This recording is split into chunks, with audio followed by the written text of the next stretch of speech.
दरबार के बीजेपी में जाने की इनसाइड स्टोरी। बेटे के राजनीतिक भविष्य की चिंता बनी बड़ी वजह। महू से शुक्ला के टिकट होने पर नाराज थे।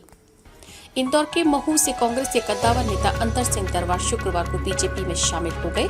दरबार ने पिछला विधानसभा चुनाव पार्टी से टिकट न मिलने के कारण निर्दलीय लड़ा और दूसरे स्थान पर रहे।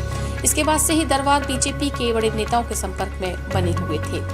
दरबार ने पिछले 2 महीने से बीजेपी में जाने की चर्चा थी। करीबियों का कहना है कि दरबार कांग्रेस आलाकमान की कार्यप्रणाली से नाखुश थे। वहीं राजनीति विशेषज्ञों का कहना है कि दरबार को अब कांग्रेस में कोई भविष्य नजर नहीं आ रहा था, इसलिए उन्होंने बीजेपी में जाना ठीक समझा। 2023 विधानसभा चुनाव में कांग्रेस ने बीजेपी से आए राम किशोर शुक्ला को महू से प्रत्याशी बनाया था। इससे दरबार काफी दुखी हुए। तब आलाकमान से यह कहा था कि शुक्ला के अलावा आप किसी अन्य को प्रत्याशी बनाए, वे खुद उसको जीत दिलाने के लिए महू में काम करेंगे, लेकिन दरबार की नहीं सुनी गई। सूत्रों के अनुसार दरबार ने यह दलील भी दी थी कि 2008 का चुनाव में शुक्ला के बीजेपी में जाने की वजह से ही हारे थे, अन्यथा वे कैलाश विजयवर्गीय को हरा देते। दरबार के बीजेपी में जाने पर राजनीति विशेषज्ञों का कहना है कि अंतर सिंह दरबार ने 2 नवंबर 2023 को जब कांग्रेस की प्राथमिक सदस्यता से इस्तीफा दिया था, तब से ही वह किसी भी कांग्रेसी नेता के संपर्क में नहीं थे। चुनाव परिणाम के बाद वे समझ गए थे कि कांग्रेस में उनका राजनीतिक भविष्य नहीं बचा है। दरबार ने बीजेपी में जाकर बेटे के लिए राजनीतिक भविष्य की तलाश शुरू कर दी है। बीजेपी सूत्रों का कहना है कि दरबार वर्तमान में बीजेपी में बिना किसी शर्त के शामिल हुए हैं। अंतर सिंह दरबार ने लड़ा था निर्दलीय चुनाव, कांग्रेस तीसरे स्थान पर रही। 2023 की विधानसभा चुनाव में अंतर सिंह दरबार ने कांग्रेस से टिकट नहीं मिलने पर निर्दलीय चुनाव लड़ा था। बीजेपी प्रत्याशी उषा ठाकुर जीत दर्ज करने में सफल रही थी।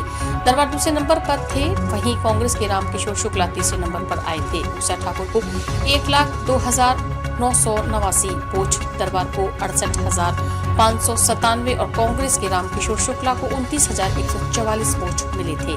2008 में विजयवर्गीय से 9,000 वोट से हारे थे। अंतर सिंह दरबार जमीनी नेता हैं। उन्हें महू में कांग्रेस का सबसे बड़ा नेता माना जाता है।